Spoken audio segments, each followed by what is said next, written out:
Reuben was talking about the fact that not even one Man United player got a yellow card yesterday in a derby. They were not. I mean, They were not in the game. They were not in the game. So I just think that the coach maybe is trying to get himself sacked because we haven't, from what he said in his press conference, he's not going to change. And if anything has to change, then you change the man, which is him. But you need to understand that he has to be that dynamic player. The team has to be dynamic. Play to the strength of your players. Play the simple game of football.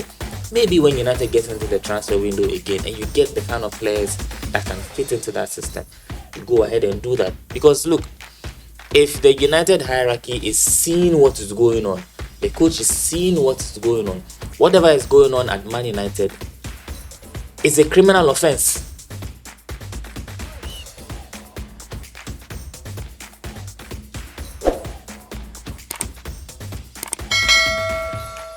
It was a City dream and an Amorim nightmare as Manchester City put 3 past their city rivals Manchester United. In Spain, Barcelona dropped Valencia by 6-0. Yes, this is Sport 101 and this is a review of everything that happened sport over the weekend. And I have my guys here with me, Kofi, Sammy. Guys, you're welcome.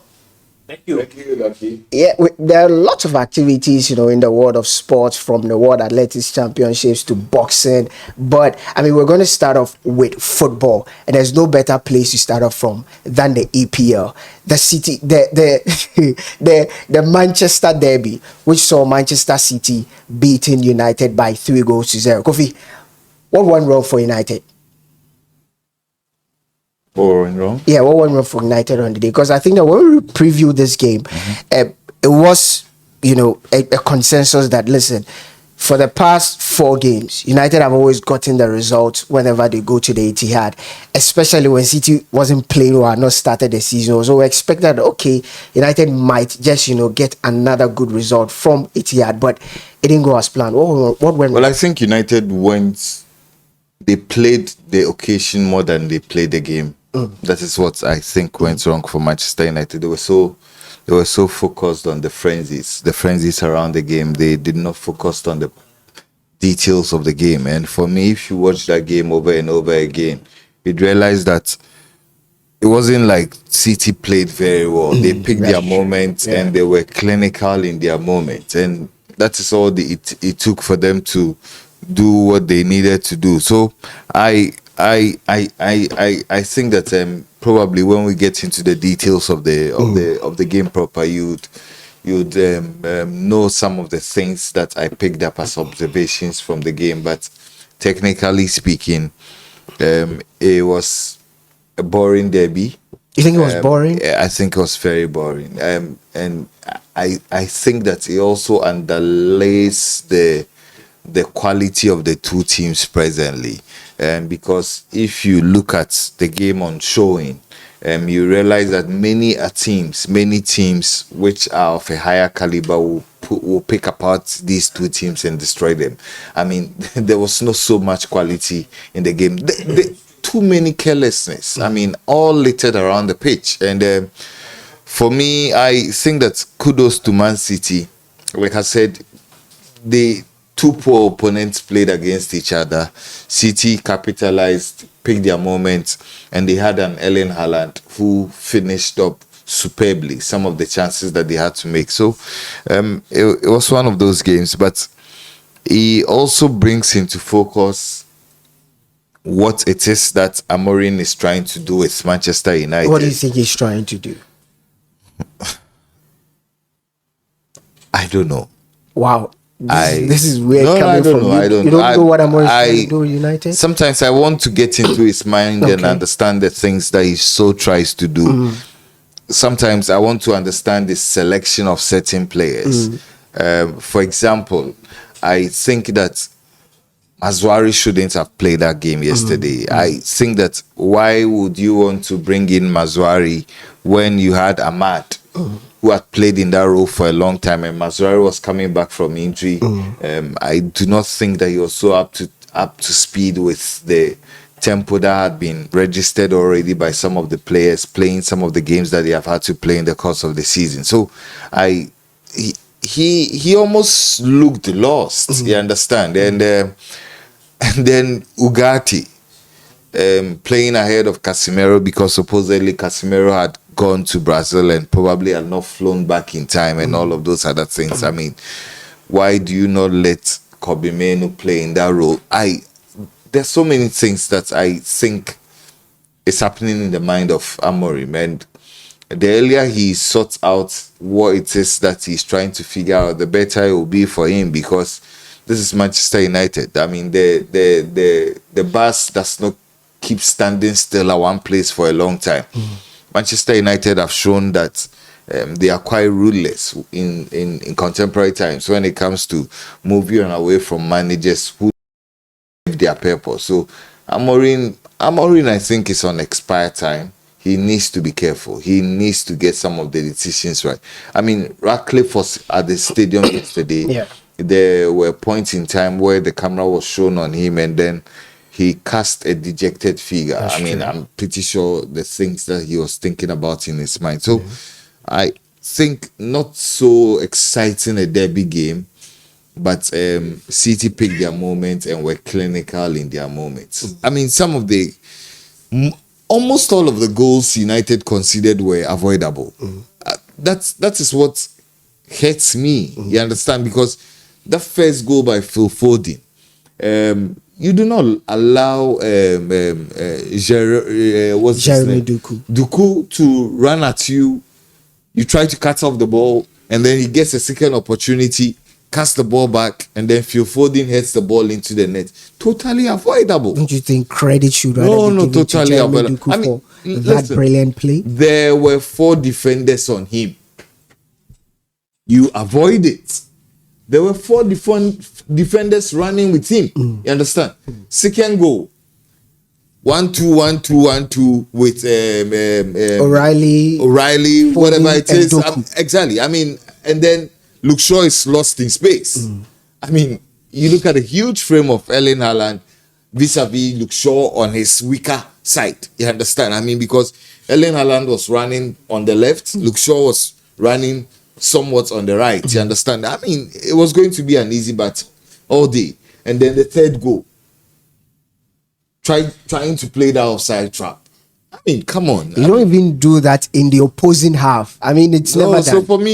So for me, I think that the naiveness and the carelessness of the Manchester United players at certain point in time, it came back to haunt them. But I mean, that said, kudos to City. Played the game, won the 3 points, won the 3 goals, and went away with all the plaudits. So I mean, Kofi believes that he doesn't know what's going on in the mind of Amorim. I thought at least he took over United after match, I think before match week 12.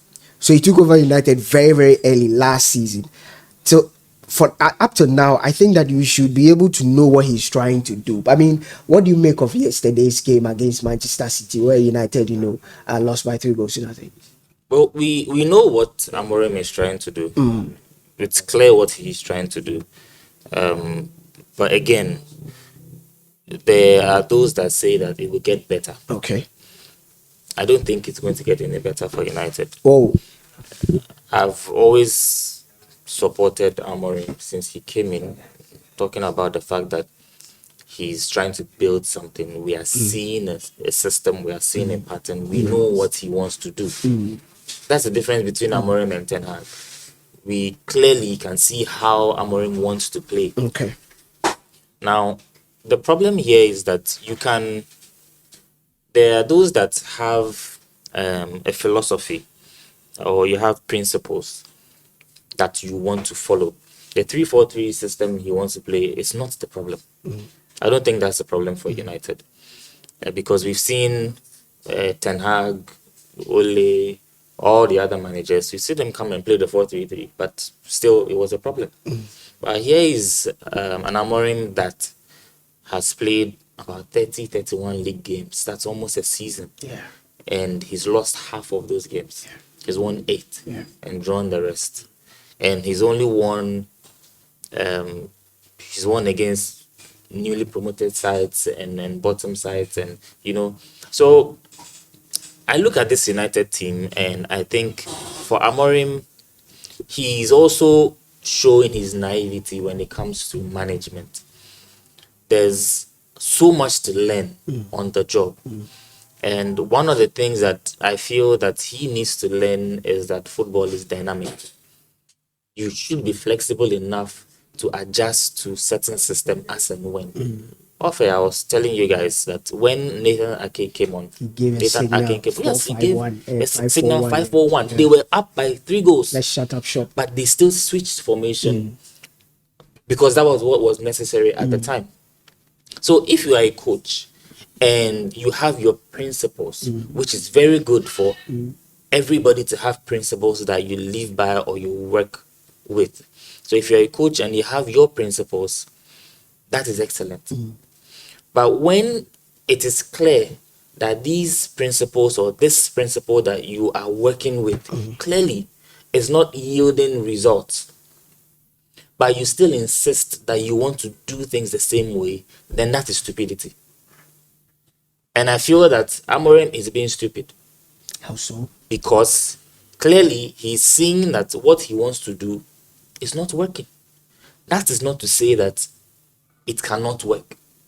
But for something to work, you need to have square pegs and square holes. You need to have, how do you say it to the other one? You don't put square pegs in round holes. United were good on transition. They created chances, but they couldn't bury those chances. City, on the other hand, they bit their chance. The same transitions, they were able to bury their chances. And it's clear that they were able to study this United side properly. They were able to see and understand how United. Haaland, after the interview, I think I was listening to Peter Schmeichel and he was talking about even the goalkeeper's decision. And Haaland says he knew the keeper would come out because he always rushes out. So he knew, he made up his mind he was going to take the ball. And even Tijani Reinders as well, he could see they know him, and so he dummied the goalkeeper, but he just missed the pole. So it tells you that they already know how this United team was going to play. The issue with United, we've said it time and time again, even before the start of the season. I sat here and I mentioned that United can get all the attackers they want to get. If they do not solve that midfield issue and the goalkeeping issue, United will continue to leak in silly goals. And we are still seeing that. And here's a case where even the attack, is struggling to get goals. So that relation or that correspondence between the midfield and the defense is where United have problems. Because look, we've said it time and time again that almost all the teams in the Premier League play with a 3-man midfield. City did same. At some point, they had Phil Foden getting infield. Jeremy Doku playing from the flanks. You saw how he got the first goal in through the middle. This is a one-trick pony player. When he gets the ball, you know what he's going to do.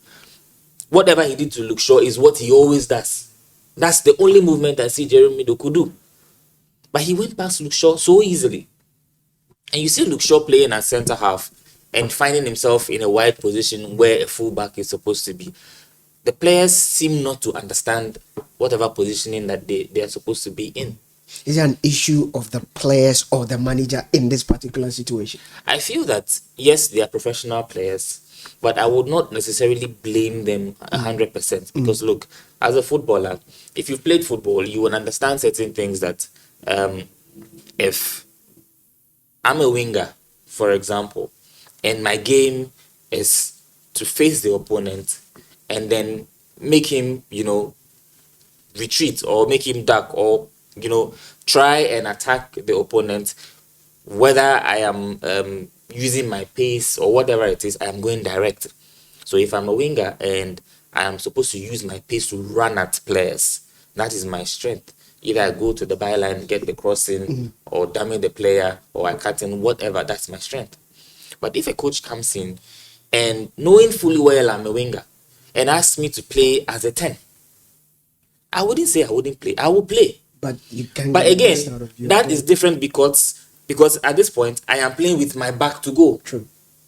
I am not playing in my comfort zone where I can run at players. I have to receive the ball and then find spaces or turn. That is a totally different dynamic.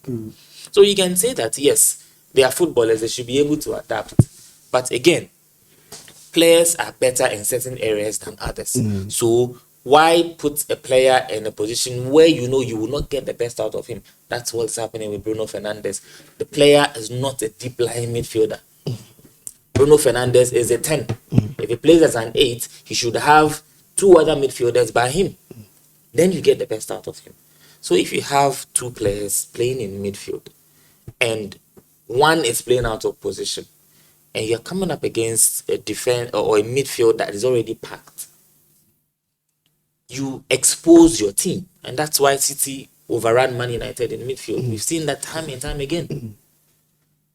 And when United are unfortunate to go behind in the game, then the forwards are forced to press, leaving a lot more space in the middle. And so that closure between the midfield and the defense is not there. So Amorim can play the 3-4-3. It's a brilliant formation. Conte won the league with the 3-4-3, but he had a certain Kante, he had Nemanja Matic in that midfield. Amorim can play that system, but he doesn't have the legs, he doesn't have the guys to execute that job. So what do? You play to the strength of your players. We've said it again, that United cannot get all the players that they need in one transfer window. So yes, maybe United have dealt with the attacking situation. That's fine. The midfield situation is still there. It doesn't matter if he played Kobe Menu, if he played Casemiro, if he played whoever. United will still have been overrun in midfield. And for the defenders, playing with a 3 is different from playing with a 2. So I just feel that the players are given a very difficult job to do. That is mentally draining for them. Yes, as I said, they're supposed to up their game, but that's why I gave you that example of playing players out of position. Luke Shaw, for example, as a professional player, I think he's done. I don't think Luke Shaw should be starting in this United team. After what I saw yesterday, he's slow. He gave the ball away too many times. Jeremy Doku, in my opinion, he doesn't carry any threat whatsoever going forward. So you look at that United team, and I'm still struggling to understand. You see, City signed Donnarumma. He walked straight into the team. United bring in a goalkeeper, and then whatever excuses or reasons we're hearing, we don't even understand. That's the reason why I had always maintained that United need experience. Donnarumma has his baggages, but Emiliano Martinez would give you what Donnarumma is giving you. He will give you experience. You saw the saves he made for Aston Villa in that game against was it Everton or one of the Everton, yeah. Yes. So you need experience. You need people with character. Now Bruno Fernandes all of a sudden is a scapegoat, but he's making the most sacrifice for Man United by playing in that position and running around. And it's difficult for him because he doesn't have the cover he needs. So he has to be all over the pitch.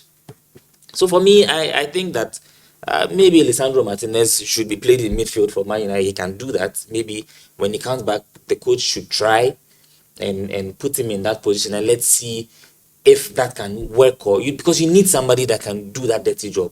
Roy Keane was talking about the fact that not even one Man United player got a yellow card yesterday in a derby. They were not. I mean, they were not in the game.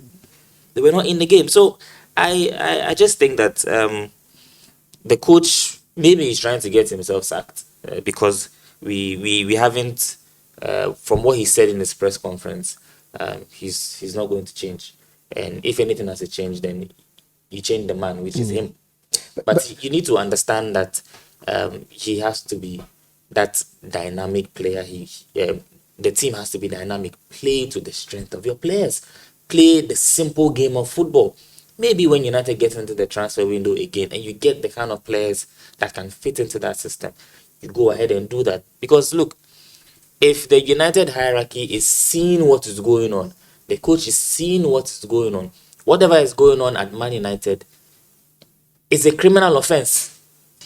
What is his principle of play? So you look at Jose Mourinho, his principle of play is always make sure the defense or the team is compact. So we simply tag him as what? He packs the bar. So he could have a lot of attacking players. Jose Mourinho had Drogba, had Eto'o, had all these attacking midfielders, but the principle is always one. Whatever you do, always keep blocks of about 2 or 3 or even 4. I quite remember at Chelsea at some point, Tammy Abraham was the only one up for had blocks of 6.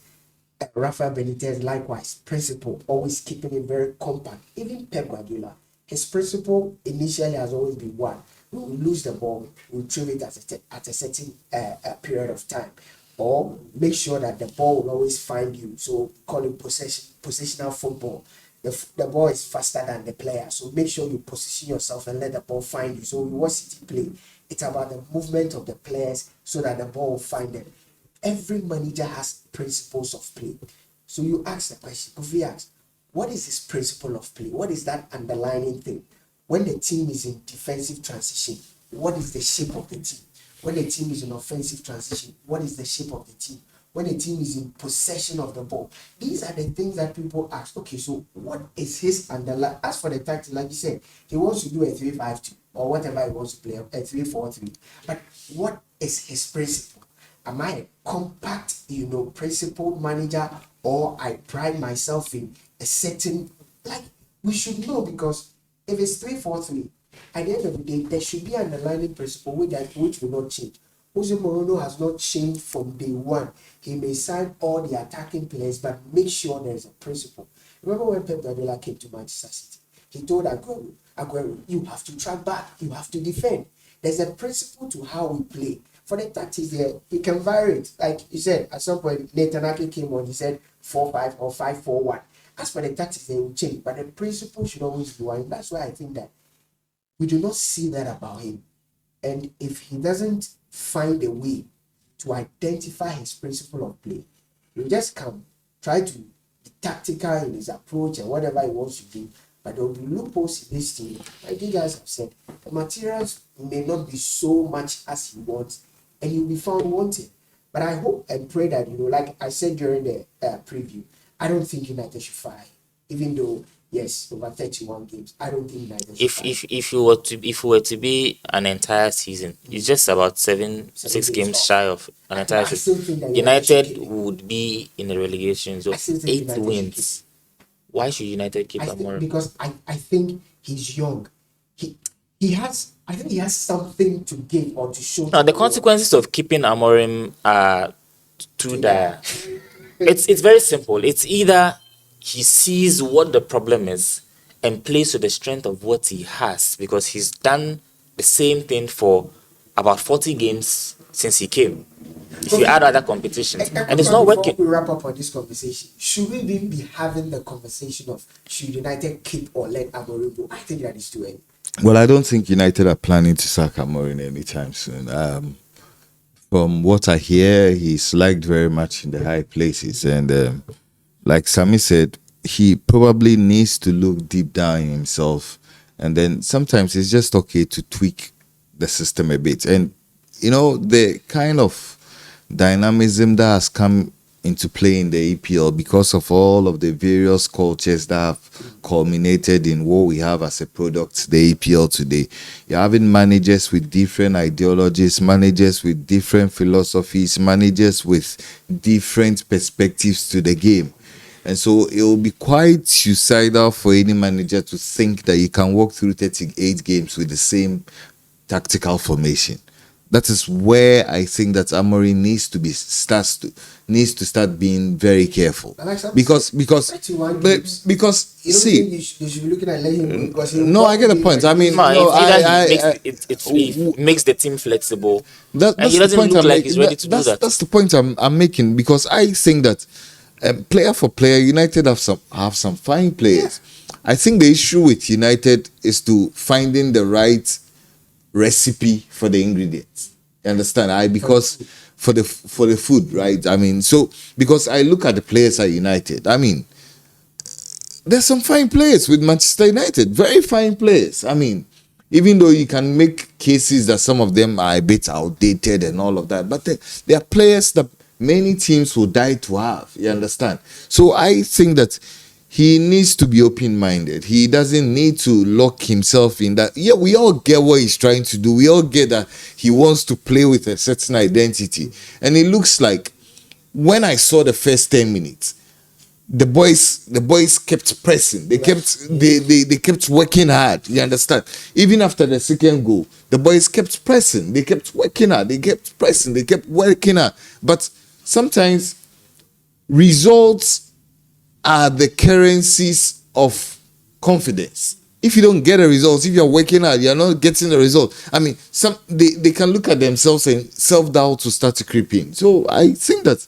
he needs to. I don't think he'll be fired. I think that the top hierarchy like him.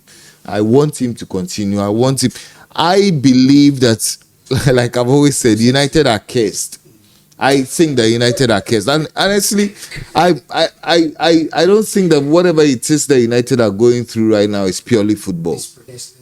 Well, I think there's an element of spiritism about United. I mean, I don't get it because I mean, I've seen teams play terrible, but it looks like United can simply not get that break they want. One team that simply gets the break they want is Liverpool. They seem to find a way to win. Against Newcastle, they did the same thing, left it very late, I think in the 98th minute or so. I mean, they got the winner. Yesterday, Saturday as well, against Burnley, last kick of the game, penalty. Mo Salah slotted in that penalty. Chelsea as well, they drew 2-2 with Brentford. I mean, those two games happened. Well, Liverpool, they are picking up from where they left last season. Last season, this was a team that always found a way to win. I think luck is on their side because last season, Liverpool do not really play so well. They get a penalty. Mo Salah slots it. We saw that against Burnley. I don't think Liverpool were so impressive over the weekend. But for some reason, they were lucky enough to get a penalty. And then Mo Salah did what he did. So I think Liverpool are enjoying the opposite of what United are facing because luck somehow is on their side. Last week, we talked about the fact that Liverpool have not been so impressive. Yes, they might be top of the league, but they are grinding results. They are not winning convincingly. You grind the result against Burnley, that's good. Same against the 10-man Newcastle. If you look at the results they've had this season, Liverpool have not been emphatic with their results. And so that tells you the element of luck that they are enjoying. But as it says, in football you create your own luck. So they are enjoying that. They are top of the league. But for Chelsea, I wasn't surprised about that result. Chelsea themselves, I don't know what exactly Maresca was trying to do in that game, but I think Chelsea they are not so direct. One too many passes around the penalty area, decision making. I think they second guess themselves and Gittins. I honestly don't know where they got him from. He's not. Told you where they got him. Yeah, I know they got him from. But the guy should be playing for Swansea, not Chelsea. The guy should be playing for Swansea. I've been disappointed with how. Yes, it's a terrible player. Very disappointed with Chelsea. Terrible player. Disappointed with his play. Garnacho comes on and then he created a goal, but again. It tells you how competitive the Premier League is. Chelsea at some point thought that they had got the winner. Caicedo's shot, brilliant goal by the way. But I think that Chelsea have everything to win that. They had everything to win that game. But I don't know. Kopama came in and then yes. So for Chelsea, I am thinking the coach is still trying to infuse some of the new players. We saw Buenotti. How do you pronounce his name? Buenotti. It's like a farmhouse. Too many animals. It's the vow. No, but you guys had them as your picks to win the EPL. Chelsea cannot win the EPL. Oh, I still think that To wrap up the EPL, are you impressed with Chelsea so far? No, I'm not. I'm not. I'm not. I mean, come on. I mean, you don't win the EPL with a championship manager. I mean, come on. I mean, they won the World Cup with the championship manager. They won the cup. Obviously, the World Cup was some glorified friendly. They beat the best team in Europe. No. Chelsea has not impressed you. Is it the team as You a know, whole? I think that one. Chelsea looks suspect defensively. Okay. I do not think that there are enough bodies in the central defensive area. I struggle to pick two centre backs who walk into any of the top teams in the world. Do you need that? You need that. You need that. You need that. No. The point is that every elite team in the world has a correct centre back pairing. I do not see that with Chelsea. Look, cast your mind back. All of the teams in the world that are doing well today, all of them, they have elite defensive pairing. I look around, I see Fofana, I see Chaloba, I see the other one. What's the name of the other one that they got injured? Tosin. The other one who was captain of Monaco or one of those teams. You understand? Well, they do have a couple of. So I mean, not be your house. No. It's not about household names. Gueye walks straight into this Chelsea team, and he'll be the best defender in Chelsea. Gueye walks into every team, and it might probably be. No. Gueye walks into Real Madrid and becomes a. No. I don't think he's a better defender than Huijsen. I don't think that on his day he's a better defender than Antonio Rudiger. You understand? No, I mean. A good player can have his flaws, but Rudiger, when he's on form, he's a beast. He's a leader at the back. I do not think. I look at Liverpool. I look at Arsenal. I look at even City. Chelsea do not have that kind of feel about them. You understand? In terms of who it is that they have in the central defense, and then I still think that their attack is too lightweight. Chelsea needs a proper number 9. What do you mean by a proper number 9? Because at least they are scoring the goals. I mean, what's there to have a number 9 if he's not scoring? But the United have Sesko, he's not scoring. But Chelsea do not have a proper number 9. I mean, I'm talking about somebody who constantly bang the ball at the back of the net. I mean, you look through the guys who are João Pedro is not your typical. No. I mean, Delap has been a disappointment this far. But he's injured, so. He's injured, yes, but all the times he's played, he's not really left his mark on the team. You understand? So I look at João Pedro. João Pedro is more like a 10. You understand? Like a supporting striker, sort of. You understand? So you cannot thrust him into the deep end. But the way Chelsea plays, they need a focal point. And the way they create the chances, if you do not have that focal point, it makes scoring goals a lot more difficult. And I think that Chelsea are blessed in the midfield area, but they do not have a lot of cover in attack and in defense. Well, Madrid went away to Sociedad in the La Liga, and they got a hard-fought win. They went by 2 goals up. Sociedad pulled one back. We saw Atletico Madrid also kickstart their La Liga season. Finally. And surprisingly, he came in against the Villarreal side that We're are doing very well. Yeah. Barcelona also 6-0 win just yesterday. What was your impression about the La Liga over the weekend? Well, one thing that I noticed that there's no quality in the La Liga. Absolutely no quality.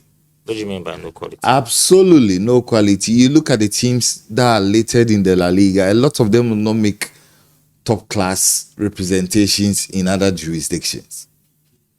Valencia. No, Valencia already they were poor last season. No. If they are poor, be relegated. If they are poor, get them relegated. That they are able to stay in the league and still keep this. I want to find diplomatic words. But the point is simple. The level of competition in the La Liga is simply not there. Teams do not compete. I mean, look at Valencia, what they did yesterday. You could say Barcelona were brilliant. But as much as you would want to say Barcelona were brilliant, Valencia were extremely poor. Extremely. You do not expect a cold team to turn up and play the way they did yesterday. Extremely. So, Barcelona did their job. You can only beat what is in front of you. But I also watched the Madrid game. Officiating was again at the fore. I mean, just yesterday we're hearing that the referee chiefs have issued a communique that the red card was quite not on point. You understand? So I think that Alonso, in the heat of the moment, was trying to argue his case out. He eventually ended up getting a yellow card for the protest. I think that refereeing in the La Liga needs to be looked at again. But Real Madrid are not playing well. They are not really playing well. But like Liverpool, they are grinding the results. You understand? I think that we still need to appreciate that they are in the formative periods of their transition under Xabi Alonso, and so some of these difficulties will come every now and then. But is there a better player in the world than Kylian Mbappe? I think he's the best player in the world today. I think that by a mile, he's the best player in the world today. Who's better than Kylian Mbappe? Who?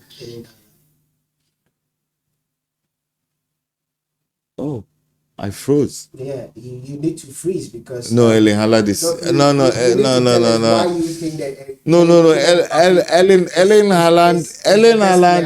Ellen Haaland is not top 10 best player in the world. No, Not by any stretch. Not by any stretch. Right. Not by any stretch of imagination. Why is Mbappe the best? Ellen Haaland is not top No, 10. you should tell us why Mbappe is the best. Well, that's another conversation we'll have in another day. But like I said, I think that he's taking the league by storm, and then he is doing what he needs to do for the team. Real Madrid are learning to grind results. I mean, I look at the character of the team. These were some of the games they would probably have blown away or be blown away last season. You understand? I mean, getting 10 against 11, conceding a goal in the manner they did and when they did, but they grinded the result. So fair play to Barcelona. I think that for most parts of the game they were majestic. You cannot take it away from them. I mean, they were absolutely majestic. And Hansi Flick has once again shown that he's a very good coach. But happy for Atletico Madrid finally getting their season off the mark. I think it was good news for everybody around the La Liga. But Sammy, you know, for me, what's intriguing about this week's La Liga was what happened at Barcelona. You know, Rafinha was sanctioned by Hansi Flick for, turning up late during a meeting that he organized. And this is not the first time he has, inflicted or issued up outside discipline, measures. He did that to Jules Koundé last season. He did the same thing to Rafinha. Told him that you are the captain of the team. You should set a very good example for the team. You call for a meeting, you show up late, you are not starting the game. You're supposed to start the game, but you're not starting the game. And for me, the response of Rafinha was very, very key and very important. He came off the bench and scores 2 goals. And you could see that he's embraced the responsibility of being a captain. And he's leading this team in the absence of Robert Lewandowski and Ter Stegen. So I think the player we saw at Leeds has grown in leaps and bounds. If it was a certain player, probably sulk when he comes on, he probably not give it. But immediately he came on, he proved to the manager why he's important to the team. And if you are considering benching me again, you should consider you should think twice. Yeah. Because when he walks into the team, he scores 2 brilliant goals. His second goal was very, very good. And it tells you again the character of the player. For me, that was very, very key. Robert Lewandowski as well, returning from injury, gets a brace in that game. I think that, like Kofi said, Barca were very brilliant on it. They all beat a very weak opposition. I hardly agree with Kofi. I think that the La Liga is a weak league. Not a weak league in terms of the quality of the players, but the assembly of the teams. And if Valencia are struggling to even buy a 5 million player, if Sociedad are struggling to buy a 10 million euro player, that should tell you they will struggle. And it's just Atletico, Barcelona, even take Barcelona, Barca are struggling to even buy Atletico and Real Madrid. And if you throw in Villarreal, how much have they spent? Sunderland walks into the EPL, first is splash 200 million euros. Attract some of these talents from the La Liga. So I agree. The La Liga is growing weaker and weaker. And pretty shortly, you have a rippling effect on the big teams, because if you are playing weaker opponent, you don't know how poor you are until you get into Europe, where the big boys in EPL, probably in the German league, you come up against them and you fall short. There was a reason why Real Madrid dominated the Champions League in the early 2000s and all of that. There was a reason why passed, because at that time you had Valencia very strong, even Villarreal going to the Europa, Sevilla likewise. Right now Sevilla is even struggling, they are in debt. So the weaker your league, the more it affects the top talent, and with time the APO will begin to dominate. So I agree with Kofi. Whatever is wrong with the La Liga, they better fix it. Yes, they will be giving us exciting games. We all love Barcelona, we all love Real Madrid, but the La Liga is very, very weak. One league that I think is exciting, or we saw some excitement, was the Italian Serie A. Yes. Derby della Italia. That's crazy, man. The two brothers gave us a show. I mean, that was crazy. That was crazy. I mean, it was crazy for me on so many levels because you do not expect that kind of chaos in a typical Italian game. Yeah. You know, just recently, I think Buffon spoke in an interview and said that the Italians are losing their identity. They are losing what it is that brought them onto the world stage. Exactly. Because you cannot play the way the Spanish play. You cannot play the way of the English. You understand? You would have to stick to your roots, something that you are blessed with. And I think that watching two elite teams in Italy go at each other and then the chaos at the end. I mean, Juve takes the lead, Inter equalizes, Inter scores, and then Juve equalizes, Inter scores, and then Juve scores 2 last-minute goals. That was crazy. I mean, and for me, I think that Inter are missing Simeone. Have they lost their dominance and control? Well, because you are seeing it. Well, it looks like there's a new sheriff in town. Which is because Napoli. It looks like Conte is beginning to establish some level of stranglehold on the Italian Serie A. He doesn't look like he's going to step back anytime soon. And it looks like all of the teams that seemingly he sought to contend with. Yes, I don't know what is happening to Juventus now. Juventus seem to be on the search, you understand? But Inter Milan do not look the same team they looked under Simeone. Yeah, they shouldn't have let Simeone go. Is a bit of a downgrade. We saw that at the Club World Cup, and the intensity that they play with, the fact that Inter is that team that you bet to win games. At the moment, they are struggling. Yes, they get some goals, but they are struggling. Almost to win the same games. players, right? Yeah, they rarely let go. Because you know, one of the foundational pillars of Simeone was that he always had that defensive solidity about the team. And so, if Inter scores you 2 goals, forget. I mean, but to think that Inter will lose 4-3, and in the chaotic manner they did towards the end. I mean, yes, every now and then you can have a brilliant PSG beating you by 4-0, even on the Champions League final stage, you understand? But you look through the games that they played under Simeone, I can recollect how many times they conceded 4 goals and how many times they conceded goals from the 80th minutes to the blast of the whistle. So I think that they are still trying to transition between they letting Simeone go and then working in fully with Kivu. You understand? I think that I've always had my bet on Inter Milan, but from what I've seen, it could be early days yet. But if they are not careful, they might fall off the drop with time. Sammy. And Napoli doing something really, really solid. The Højlund getting the goal. Kevin De Bruyne same. It seems like Conte is getting the best out of these guys. But we have Champions League football. Yeah, we do have Champions League football. The Champions League is back. I mean, it was almost everybody is looking forward to when it comes to the European season. I mean, it serves up, some pretty good matches. We've seen Barca will be playing Chelsea. Barca will travel to Newcastle. Chelsea will be taking on, why are you smiling? Barcelona, Chelsea is that fixture. A lot of people are salivating about, Chelsea themselves will be Bayern Munich. Bayern, who all their 4 attackers in Gnabry, Luis Diaz, Olise, and, Harry Kane are scoring for fun. I mean, they are bagging double figures in goals and assists in the games they've played. So it's going to be exciting. But Sammy, let's look at this season's Champions League. You've seen the draw. You've seen the permutations. There's a team that's not there. They will probably be taking on, their own. Manchester United is not there because they are not a big boy. Sammy, which of the pairings for you are you looking forward to seeing? Amongst the parents out there, there's, like I said, Barcelona, Chelsea, there's Chelsea, Bayern Munich, there are some Barcelona, PSG as well. Which of the pairings are you looking forward to seeing? There's a lot of them. There are so many interesting games in the Champions League. The new format is giving us that. There's Inter Barca again. No, there's not Inter Barca. No. It's not Inter Barca. Barcelona, PSG. There's Inter Juventus. Yeah. Barcelona, PSG. PSG, yeah. Is that Barcelona PSG? Yeah, but it's Barcelona PSG. I'm looking at the fixtures. I'm struggling to see. But Barcelona plays PSG. Barcelona plays Newcastle. That will be their Barca's first game. They will take on Chelsea as well. These are some of the difficult games for Barcelona themselves. Yeah.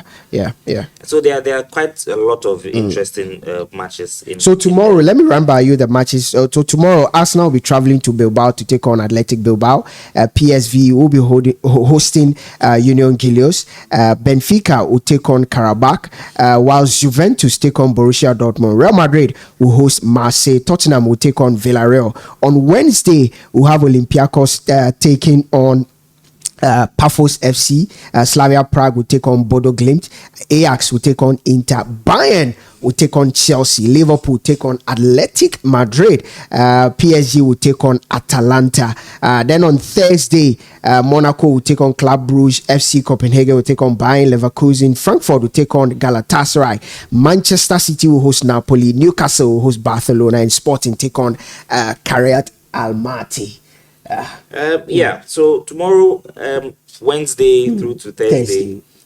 Lots of interesting fixtures. Napoli and Kevin De Bruyne make a return. Why they've spread it to Thursday? Yes, I think that usually match day one. Match day one is last season was similar. It's similar. Yeah. Tuesday, Wednesday, Thursday. Yeah. So they are returning to Kevin De Bruyne makes a return to City. Together with his friends McTominay and Højlund and Napoli. It'll be a good game. That looks like a very good game. Arsenal going away to Bilbao is another one. I think Arsenal will win that game. But there is also that game between Bayern Munich and Chelsea. That's on Wednesday. Which I think is a very interesting game. And then the last interesting one for me Liverpool, Atletico Madrid. No, I think Liverpool will get the win. Barcelona, Newcastle. Newcastle hosting Barcelona is a big one for Newcastle United. Yes, that atmosphere. It doesn't look like a done deal for Barcelona. Barcelona fans, yes, on paper you would expect that Barca should win that game, but I don't think so. I think the atmosphere there at the St. James's Park, Newcastle themselves have quality in their team. And I think that's another interesting game I'll be looking forward to seeing. Kofi, I mean, which of the games? I think the going on, it looks like every match day we are assured a blockbuster. And that is the reason why I'm sure UEFA wanted to spread this whole thing. I mean, look, in the second match day, we would have Liverpool playing against Liverpool playing against, as in second match day. Yes, second match day. You'd have Liverpool playing against, I think Liverpool will go on the road to Galatasaray. No, Liverpool play against Real Madrid in one of the fixtures. Yes, that's day 4. Match day 4, but match day 2, Liverpool are on the road to Galatasaray. Yeah, and then somewhere along the line, you would have also let me see, Chelsea play against Barcelona. Yeah. And then that same match day, you would have Arsenal play against Bayern Munich. That's match day 5. Yes. So on match day 2, we see Barcelona PSG. Yes, that's a big one. Well, I think like we said last season, this new format opens up interesting prospects, and we've moved beyond the era where we had some predictable games. You understand? For me, the fact that you don't have to play opponents home and away, you understand, in this new format makes it more exciting. So you would have to fight for every point. Every single point matters. And it all leads to all of you being on the same league log. That's true. And then the ramifications will come in later if you fail to pull up your weight regards their standing in the league log. So very interesting fixtures. I mean, Champions League football is back.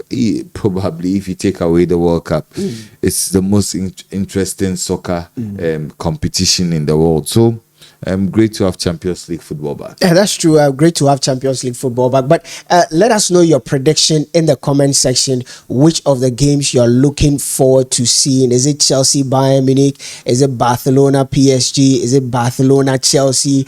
Is it Real Madrid, Liverpool? Some pretty good pairings out there. Like Kofi said, if last season is anything to go by, there's nothing cut in stone. Liverpool topped the group, but they didn't win. PSG qualified via the second route, and they went all the way to win it.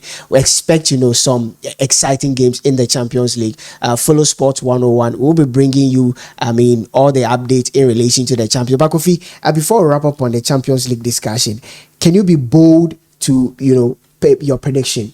Who do you think is winning this season's Champions League? Well, is I'm not bold at this point in time. It's too early. I think it's too early. Too early. I think we'll be jumping the horse. I'll put my reputation on the line. I did this some time ago. And do who? And I actually did win when I predicted. Who are you tipping to win the Champions League? Bayern Munich. No. It will surprise a lot of people. The new format makes it difficult. Yeah, it will surprise a lot of people. Bayern Munich is winning the Champions League. I think we need to go beyond January to tell which clearer picture. The prophet has spoken. No. Anyway, you are guys, if you are bold enough to predict, just let us know who you think is winning this season championship. But on the other side, we are seeing the ongoing World Athletics Championship. Before we quickly wrap up, it was fun, on day one. Oblique Seville, finally, he has been much talked about. One of the, the biggest prospects out there. He always disappoints, but in the 100-meter final, Kofi, he showed up big, and really, the little boy did show up big, beating Tristan Thompson and Noah Lyles, for first place. Noah Lyles coming in third with bronze. Tristan Thompson, coming in with silver. I was even actually surprised with the placement on the podium of Laos, because I think in the season under review, he's not run well. If you're looking at his times that he's run in the course of the season, in the context of the people who had run better times, I think it was 8th or 7th, one of them, you understand? And I was listening to Usain Bolt's commentary prior to the final, and he mentioned Seville together with Thompson, Seville, that and then Leslie Tobago. He was disqualified because of the false start. Some say he intentionally did that. Well, I think that we've seen a decline recently in the output of the Jamaicans on the world stage. You understand? And it's been quite profound to have a Jamaican 1-2 at the World Championship. I think that it inspires confidence into the Jamaicans once again. For so long a time, they had a stranglehold on the short events. You understand? And so to have my friend do the 1-2, as in the Jamaicans do the 1-2, I think it's good news for Jamaican athletics, you understand? But also intriguing us to be the women's race. Melissa Jefferson surprised everybody. She ran a super race. Super race.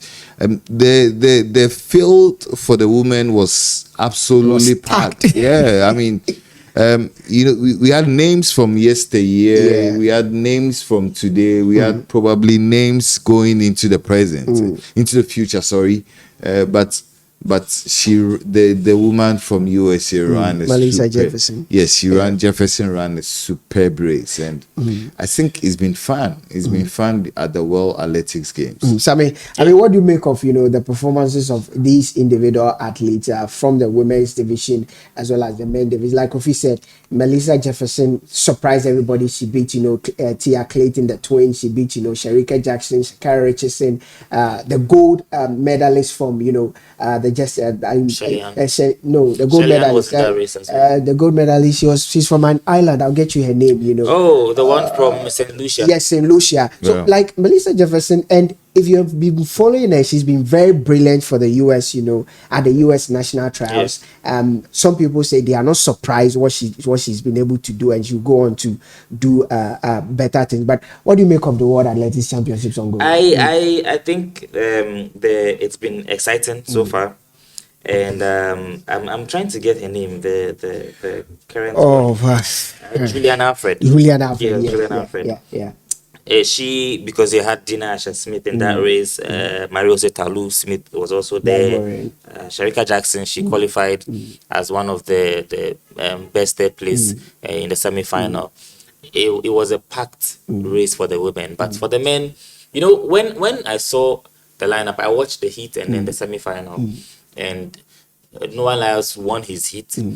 But looking at his time and then how his season has been, if you look at how packed that final lineup was, you had 4 Africans in that final. Simbini was there. He has his other South African. The name I'm struggling to pronounce. Solid guys. The Nigerians also had Ajayi there, and then there was also there was Leslie Tobago. Yeah. And when he made that false start, there were a number of false starts in the semi-finals, but you know, some a yellow card, a green card. But when he got that red, you could see the reaction from Usain Bolt when he made that false start. You could tell that he wasn't surviving it. You train that long for just about a race under 10 seconds, and then you make a false start. Probably it was nerves. But once that false start was made, that was when I felt that Noah Lyles could get a medal. Because if Leslie Tobago was in that race, You think Noah Lyles I don't would- think Lyles would have made top 3.